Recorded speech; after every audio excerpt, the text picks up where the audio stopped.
बोलो बृहस्पति भगवान की जय। भक्तों, आज हम मुरली चैनल के माध्यम से आप सभी के समक्ष बृहस्पतिवार की व्रत कथा को प्रस्तुत करने जा रहे हैं। तो आइए इस प्यारी सी कथा को श्रवण करते हैं। किसी गांव में एक साहूकार रहता था, जिसके घर में अन्न, वस्त्र और धन किसी की कोई कमी नहीं थी, परंतु उसकी स्त्री बहुत ही कृपण थी। किसी भिक्षार्थी को कुछ नहीं देती, सारे दिन घर के काम काज में लगी रहती थी। एक समय एक साधु महात्मा बृहस्पतिवार के दिन उसके द्वार पर आए और भिक्षा की याचना की। स्त्री उस समय घर के आंगन को लीप रही थी। इस कारण साधु महाराज से कहने लगी कि महाराज, इस समय तो मैं घर लीप रही हूँ, आपको कुछ नहीं दे सकती, फिर किसी अवकाश के समय आना। साधु महात्मा खाली हाथ चले गए। कुछ दिन के पश्चात वही साधु महाराज आए, उसी तरह भिक्षा की मांग की। साहूकारनी उस समय लड़के को खिला रही थी। कहने लगी, महाराज मैं क्या करूं, अवकाश नहीं है, इसलिए आपको भिक्षा नहीं दे सकती। तीसरी बार महात्मा आए तो उसने उन्हें उसी तरह टालना चाहा, परंतु महात्मा जी कहने लगे कि यदि तुमको बिल्कुल ही अवकाश हो जाए तो मुझको भिक्षा दोगी। साहूकारनी कहने लगी, हाँ महाराज, यदि ऐसा हो जाए तो आपकी बड़ी कृपा होगी। साधु महात्मा जी कहने लगे कि अच्छा, मैं एक उपाय बताता हूँ। तुम बृहस्पतिवार को दिन चढ़ने पर उठो और सारे घर में झाड़ू लगाकर कूड़ा करकट एक कोने में जमा करके रख दो। घर में चौका इत्यादि मत लगाओ।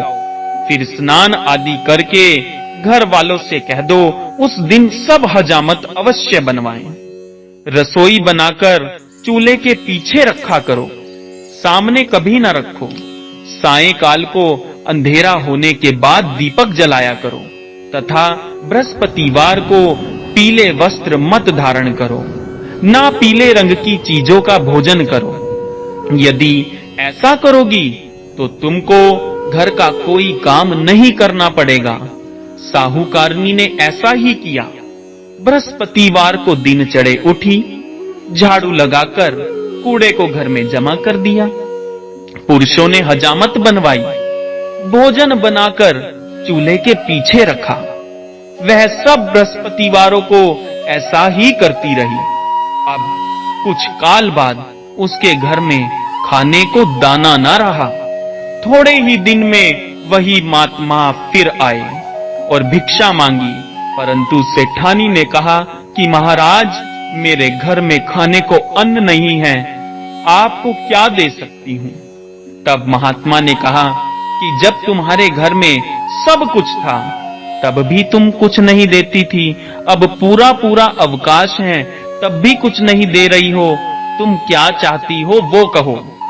तब सेठानी ने हाथ जोड़कर प्रार्थना की, महाराज अब कोई ऐसा उपाय बताओ कि मेरे पहले जैसा धन धान्य हो जाए। अब मैं प्रतिज्ञा करती हूँ कि अवश्यमेव जैसा आप कहेंगे मैं वैसा ही करूंगी। तब महात्मा जी ने कहा, बृहस्पतिवार को प्रातः काल उठकर स्नान आदि से निवृत्त हो घर को गौ के गोबर से लीपो तथा घर के पुरुष हजामत ना बनवाएं। भूखों को अन्न जल देती रहा करो। ठीक सायंकाल दीपक जलाओ। यदि ऐसा करोगी तो तुम्हारी सब मनोकामनाएं भगवान बृहस्पति जी की कृपा से पूर्ण होगी। सेठानी ने ऐसा ही किया और उसके घर में धन धान्य वैसा ही हो गया जैसा कि पहले था। इसी प्रकार भगवान बृहस्पति जी की कृपा से अनेक प्रकार के सुख भोग कर दीर्घ काल तक जीवित रही। बोलो बृहस्पति भगवान की जय।